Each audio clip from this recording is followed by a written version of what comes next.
Hello everyone, welcome back. In this video, I will show you how to deposit money in Kucoin with debit card. In order to do this, you first have to launch your Kucoin mobile application and then you just have to log in into your account.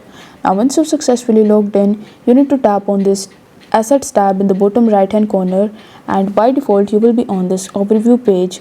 Now here you are going to see the deposit crypto option in the top and deposit fiat to buy crypto, but you will have to tap on the funding option in the top, and here you need to tap on deposit. After that you will be landed on this page where you are going to see all of the cryptos that you can transfer from any other exchanges or wallets to your Kucoin account. But as we want to deposit our money using debit card, then instead of crypto you will have to tap on the fiat option in the top.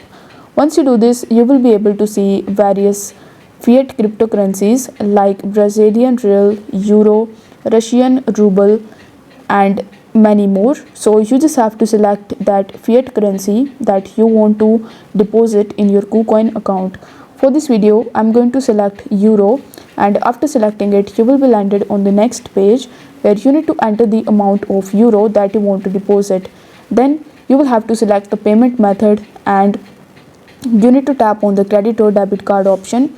Afterwards, you need to provide your debit card details like your debit card number, its expiration date, CVV, etc. After filling those details, you just have to tap on the deposit option. On the next page, you just have to conclude your payment, and this way you will be able to deposit your money in Kucoin with debit card. If the video was helpful, then don't forget to like the video and subscribe to the channel. Thank you so much for watching.